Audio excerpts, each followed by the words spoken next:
Welcome to our channel, where captivating and dramatic stories are revealed. If you love chilling mysteries and cases that have made the world hold its breath, hit the subscribe button now so you don't miss any episodes. Because today, we're delving into a story that will haunt you long after it ends, the story of the Midnight Scavenger. The first whisper of terror arrived with the autumn leaves in Oakhaven, a town so quaint it seemed plucked from a postcard. Tree-lined streets, picket fences, and the distant, reassuring chime of the old church bell. Oakhaven was the kind of place where residents left their doors unlocked and children rode bikes freely until dusk. Detective Miles Corbin had spent 22 years policing these very streets, and in all that time, the gravest crime he'd encountered was a particularly brazen rash of mailbox baseball. That illusion shattered with the discovery of Eleanor Vance. Eleanor, a beloved kindergarten teacher known for her vibrant spirit and infectious laugh, was found in her meticulously kept home on Elm Street. Her neighbor, Mrs. Henderson, had called 911 after Eleanor failed to show up for her morning coffee ritual and her front door was ajar. The scene inside was, for Oakhaven, an unthinkable violation. Eleanor lay in her living room, perfectly composed on a plush rug, her eyes open and fixed on the ceiling.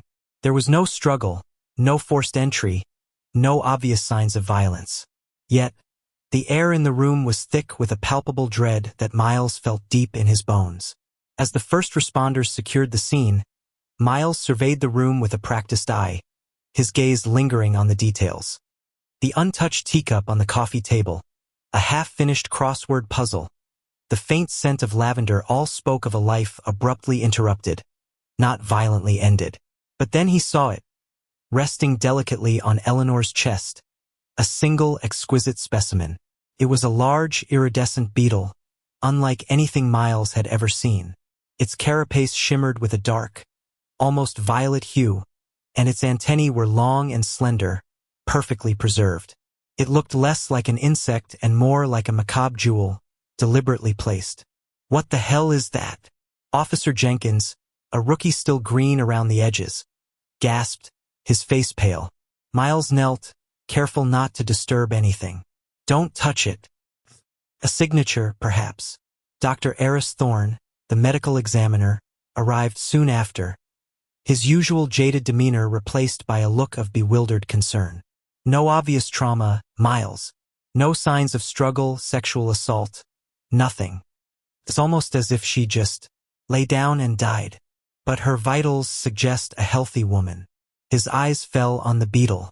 And this, I presume, is not standard post-mortem ornamentation. The initial autopsy was inconclusive. Eleanor Vance had died of asphyxiation, but without any physical marks indicating strangulation or a struggle. It was a clean kill, disturbingly so. The toxicology report later confirmed the presence of a potent, fast-acting sedative in her system enough to render her unconscious quickly and completely. The beetle, identified by a local entomologist as a rare species of Coleoptera obscura, native to a specific, remote region of the Amazon, only deepened the mystery. How did it get here? Why was it placed on Eleanor? The news of Eleanor's death spread through Oakhaven like a chill wind, but without answers, the fear was muted, replaced by speculation. A tragic accident? A gas leak? The police, constrained by the lack of evidence, offered vague reassurances. Miles, however, knew better.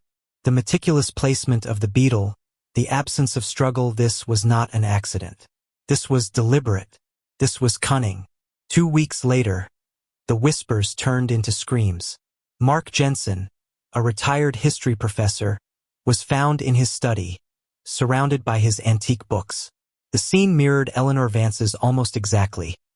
No forced entry, no struggle, a clean death by asphyxiation, and resting on his chest, another perfect Coleoptera obscura. This time, the sedative used was different but equally potent. Panic erupted. Oakhaven, once a bastion of peace, was now gripped by a visceral dread. Doors were locked, children were kept indoors, and the once friendly streets became eerily quiet after dark. The media descended, their cameras flashing, their microphones thrusting, eager for any detail of the Oakhaven Strangler or the Beetle Killer, as the tabloids quickly dubbed him. Miles worked tirelessly, his small team stretched thin. They canvassed neighborhoods, interviewed everyone who knew Eleanor and Mark, delved into their pasts, searching for any connection, any shared enemy, any dark secret. There was none. Eleanor, the beloved teacher, and Mark, the quiet academic, lived lives as disparate as they were conventional. Their only link was death, and the sinister calling card left behind. It doesn't make sense, Miles, Detective Sarah Chan, his sharpest investigator, sighed.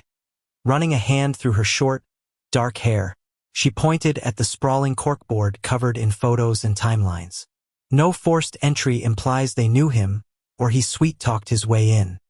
But the sedative suggests the opposite, a quick incapacitation before they could react. And the beetle. It's too specific, too ritualistic for a random killer. Miles stared at the two insects, perfectly photographed, magnified, and pinned to the board. The same species, same flawless condition. He's sending a message, Sarah. Or he's building a collection. Either way, he's enjoying this. The FBI was called in, not due to lack of effort from Miles's team, but because the distinct lack of a motive, the peculiar signature, and the clean nature of the kills pointed to something beyond local law enforcement's typical purview. Agent Anya Sharma arrived from the Behavioral Analysis Unit, a woman whose keen intellect was matched only by her icy composure. She was younger than Miles, but her reputation preceded her, a brilliant profiler who could get inside the darkest minds. Sharma moved through the Oakhaven precinct like a ghost, observing, listening, taking in every detail. She spent hours at the crime scenes, silent and meticulous, her eyes missing nothing. Her initial assessment, delivered in a clipped, professional tone, confirmed Miles's fears. They were dealing with a highly organized, intelligent, and deeply disturbed individual. The sedative implies control, Sharma explained, gesturing at the crime scene photos projected onto the wall. He doesn't want a struggle. He wants a pristine scene, a tableau. The Coleoptera obscura is a nocturnal species, known for its elusiveness and beauty. Collectors value them highly. This isn't just a calling card. It's a statement. He sees himself as a curator, perhaps, or a connoisseur. He's selecting his specimens carefully. But why Eleanor? Why Mark? Miles pressed, the frustration gnawing at him. What's the criteria? Sharma shook her head. That's what we need to figure out. It could be anything. Age, profession, a seemingly insignificant characteristic they share. Or it could be entirely random, and the selection is purely for his own twisted gratification. The town tried to return to normal, but the normalcy was a facade. Halloween was canceled. Parents kept their children on a tighter leash. The church attendance swelled, not out of piety, but out of a desperate search for comfort and safety. Miles saw the fear in every face he encountered, and it fueled his own relentless pursuit. He knew this wasn't over. The Midnight Scavenger, as the media had now dubbed him, wasn't done collecting. He was just getting started. Miles felt it in his gut, a cold, hard certainty that kept him awake at night, staring at the ceiling, picturing those beautiful, sinister beetles. He was coming for Oakhaven again, and they were utterly unprepared. The hunt had just begun. The silence of Oakhaven was short-lived. Just as the town began to tentatively breathe again, the Midnight Scavenger struck, this time escalating his game. The third victim was Clara Davies, a beloved elderly librarian, found in her home in the neighboring town of Fairview, a mere 15 miles from Oakhaven. The pattern was chillingly identical. No forced entry, a fast-acting sedative, asphyxiation, and the same rare Coleoptera obscura placed on her chest. But with Clara, there was a subtle yet significant change. She wasn't found in her living room, but meticulously arranged in her antique reading chair, a worn copy of Edgar Allan Poe's Tales of Mystery and Imagination open on her lap. It was a grotesque tableau, a theatrical display designed to communicate something specific, something chillingly artistic. This wasn't just a killer. This was a showman. The media frenzy exploded, eclipsing even the initial Oakhaven panic. The Midnight Scavenger moniker, coined by a local journalist, was now a national headline. News channels ran endless loops of the limited security footage, grainy, inconclusive glimpses of a shadowy figure near the victims' homes, always at the deepest hour of night. Public fear metastasized, spreading beyond Oak Haven and Fairview, reaching across the wider metropolitan area. People locked their doors, invested in elaborate security systems, and eyed their neighbors with suspicion. The once trusting fabric of suburban life began to fray. Agent Anya Sharma had established a full FBI task force in Oak Haven, a bustling hub of technology and dedicated agents. Her presence was both a relief and a source of tension for Miles. He appreciated the resources and expertise, but he chafed under the structured, by-the-book approach that sometimes felt too slow, too theoretical, for the visceral terror gripping their communities. "He's evolving," Sharma stated during a morning briefing, her voice calm amidst the hum of computers and hushed conversations. She pointed to a detailed diagram of the crime scenes. The first two were about establishing the signature. Clara Davies was about the message. The book, the chair, he's telling us he has an appreciation for the macabre, for the intellectual. He's playing a game, and he wants us to know it. So, now we're looking for a literary connoisseur who also happens to be a world-class entomologist and a serial killer? Miles grumbled, running a hand over his tired face. The sleepless nights were catching up to him, painting dark circles under his eyes. Sharma's gaze was unwavering. "Precisely, detective. We need to refine our profile. Highly intelligent, meticulous, likely a loner, certainly obsessed. His knowledge of Coleoptera obscura suggests either deep personal interest or professional expertise. We've cross-referenced every known collector, every academic, every museum curator who specializes in this specific rare species. So far, nothing concrete. The beetle itself is almost impossible to find in the wild, let alone in such pristine condition." The task force delved deeper into the world of entomology. They consulted experts worldwide, learning that Coleoptera obscura was incredibly difficult to breed in captivity and highly sensitive to environmental changes. Its presence implied the killer had access to a very specific, stable habitat, or a source that dealt in illegally trafficked rare specimens. The former seemed more likely for someone so meticulous. A breakthrough, albeit a small one, came from an unexpected quarter. During a re-examination of Eleanor Vance's home, a junior forensic technician discovered a microscopic fiber embedded in the rug, near where Eleanor had been found. It was a unique blend of synthetic and natural threads, typically used in high-end, custom upholstery for older vehicles, particularly classic cars. "A car?" Miles frowned. "He drives a classic car? Or has access to one?" Sharma clarified. "It narrows the field slightly. Not many people drive bespoke vintage vehicles daily. It suggests a certain affluence, a certain taste, consistent with the connoisseur profile." The task force now had two major leads: the rare beetle, pointing towards an entomological connection, and the unique fiber, suggesting a specific type of vehicle. They began correlating lists of individuals in the extended metropolitan area who owned classic cars and had any connection, however remote, to entomology or natural history. It was a massive undertaking, sifting through thousands of names, cross-referencing databases. Then came the fourth victim, David Albright, a successful but reclusive software engineer. He was found in his spacious, minimalist apartment in the heart of the city, not far from Clara Davies's home. This time, the staging was even more elaborate. David lay on a modern art installation, a stark white sculpture, his body artfully positioned, a single, perfectly preserved Coleoptera obscura on his chest. A rare, antique clock, stopped at precisely midnight, was placed beside him. The public outcry was deafening. The midnight scavenger was no longer confined to quiet suburbs. He was now operating in the urban jungle, bold and unafraid. Politicians demanded answers, talk show hosts sensationalized every detail, and fear became a constant companion for millions. "He's sending us a message with the clock," Sharma theorized, pacing her war room. Midnight, the time of his operations, the name he's been given. He's embracing it, flaunting it.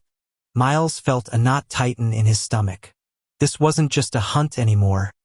It was a psychological warfare. The scavenger wasn't hiding. He was performing. And with each performance, he grew bolder, more confident. A patrol officer, responding to a routine call near Albright's apartment an hour before the body was discovered, recalled seeing a dark, sleek, older model sedan parked discreetly on a side street. He hadn't thought anything of it at the time, just another late-night urban presence. But now it clicked. The description, though vague, matched the profile for the fiber. Miles and Sharma, despite their initial differences, had forged an uneasy but effective partnership. Miles, with his street smarts and intuitive understanding of human nature, complemented Sharma's data-driven analysis and detached logic. They spent long nights together, poring over every detail, every potential link, fueled by stale coffee and a burning desire to stop the terror. "He's meticulous, almost pathologically so," Miles observed, pointing to a detail in Albright's crime scene photo. "Look at the way the light catches the beetle. He positioned it perfectly for the discovery. He's envisioning the moment we find it. He craves recognition, even if it's posthumous for him," Sharma agreed. "He wants us to understand the significance of his work. He sees himself as an artist, a collector of human specimens, and the beetles are his signature, his brand." They began to focus on individuals with connections to both classic cars and the niche world of rare insects, specifically in the greater metropolitan area. The list was shrinking, from thousands to hundreds, then dozens. One name, in particular, kept resurfacing in different contexts: Dr. Alistair Finch. Dr. Finch was a highly respected, albeit eccentric, emeritus professor of entomology at the local university. He was known for his vast, meticulously curated collection of exotic insects, rumored to be one of the finest private collections in the country. He also owned a vintage 1968 Ford Mustang, which he meticulously restored himself. He lived in a sprawling, secluded estate on the outskirts of Fairview, complete with a climate-controlled conservatory where he cultivated rare plants and, presumably, exotic insects. On paper, Dr. Finch was a pillar of the community, a benevolent academic. But the more Miles and Sharma dug, the more unsettling details emerged. Finch was a recluse, known for his volatile temper when his specimens were threatened. He had no close family, no real friends, only his research and his collection. He was a man obsessed with control, with order, with the preservation of beauty. Miles looked at Finch's picture, a kind-faced, distinguished man with piercing, intelligent eyes. Could this seemingly harmless professor be the monster they were hunting? The one who had turned Oakhaven's whispers into a city's screams? The pieces were beginning to fit, forming a horrifying picture. The midnight scavenger's shadow was about to fall on its true identity, and the confrontation was inevitable. The rain lashed against the windows of the FBI Task Force headquarters, mirroring the storm brewing within Miles Corbin's chest. The profile pointed squarely at Dr. Alistair Finch. The beetle, the classic car, the meticulous nature, the intellectual bent, it all aligned with the esteemed, yet reclusive entomologist. But confirming it, truly believing this man was the midnight scavenger, was a leap of faith Miles struggled with. Finch was a prominent academic, a man of letters, not a cold-blooded killer. "We have enough circumstantial evidence for surveillance, Miles." Agent Sharma's voice cut through his thoughts. She had been relentless, her analytical mind dissecting every detail of Finch's life. "His property is secluded. His conservatories could easily house and breed Coleoptera obscura. His vintage Mustang matches the partial description and the fiber. He lives alone, providing opportunity. And most tellingly, his alibis for the murder dates are flimsy at best, working in his lab, conducting nocturnal observations, all uncorroborated." The decision was made. Dr. Alistair Finch was put under round-the-clock surveillance. FBI agents, disguised as utility workers and nature enthusiasts, staked out his sprawling estate. The waiting game was agonizing, each passing hour a testament to Finch's meticulous routine. He moved through his days with an almost mechanical precision. Morning tea, hours in his conservatory, a brief trip to a specialty grocery store, evenings spent in his study. No suspicious late-night excursions, no furtive meetings. He was a ghost in his own life, and the agents saw nothing to directly link him to the killings. Then, a crucial break, not from surveillance, but from a painstaking re-examination of Dr. Albright's apartment. A latent fingerprint, almost invisible, was found on the underside of the antique clock left at the scene. It was a partial, smudged print, but enough for a match. The results came back within hours. A perfect match to Dr. Alastair Finch's left index finger, a print on file from a routine background check for a university grant application years ago. The evidence was incontrovertible. Miles felt a jolt of both vindication and horror. The esteemed professor was indeed the midnight scavenger. The warrant was issued immediately. Miles, Sharma, and a heavily armed SWAT team descended on Finch's estate under the cover of a moonless night. The air was thick with tension, the silence broken only by the crunch of gravel under their boots and the distant chirping of crickets. They found Finch in his conservatory, a vast glass structure filled with exotic plants and the humid scent of damp earth and orchids. He was meticulously arranging a new specimen of Coleoptera obscura under a microscope, utterly absorbed in his work. He looked up, his serene expression slowly dissolving into a look of detached curiosity as the agents flooded the room, weapons raised. "Dr. Finch, we have a warrant for your arrest," Miles announced, his voice steady despite the adrenaline coursing through him. "For the murders of Eleanor Vance, Mark Jensen, Clara Davies, and David Albright." Finch slowly pushed back his chair, his hands rising calmly. He was utterly unresisting, a chilling absence of fear or surprise in his eyes. "Ah, so you finally connected the dots," he said, his voice soft, almost melodic, devoid of remorse. "I confess, I wondered how long it would take you to appreciate the artistry." "Artistry?" Sharma scoffed, stepping forward. "You murdered innocent people, Doctor." Finch's gaze shifted to her, a flicker of something akin to pity in his eyes. "Murder? A crude term for what I achieved. I didn't murder them, Agent. I collected them. I preserved them." He gestured around his conservatory. "Look around you. This is a sanctuary of order, of beauty. The world outside is chaos, a wasteland of mediocrity and decay. People are ephemeral, their lives fleeting, forgotten. I provided them with a purpose, a final, beautiful arrangement. I elevated them, much like one elevates a rare beetle specimen from the dirt." Miles felt a cold wave of revulsion. "You think you're doing them a favor?" "Of course," Finch replied, a faint smile playing on his lips. Each one was chosen for a specific quality: Eleanor's innocent beauty, Mark's quiet wisdom, Clara's love of narratives, David's cold precision. They were all exquisite in their own way.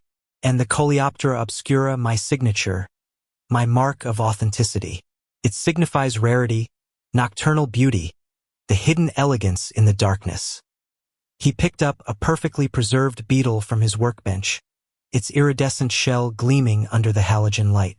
They were all my masterpieces, my collection against the backdrop of a chaotic world. The conversation was surreal, chilling.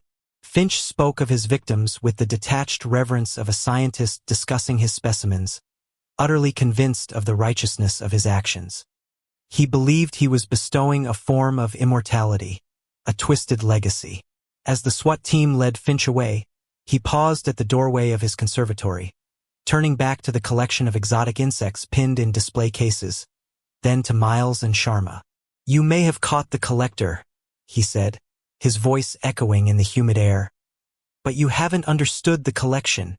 The capture of Dr. Alastair Finch, the midnight scavenger, brought a collective sigh of relief across the nation. The headlines blared, the news channels ran continuous coverage of his arrest and the chilling details of his twisted motive. For Oak Haven and the surrounding communities, the immediate terror subsided, replaced by a slow, painful process of healing.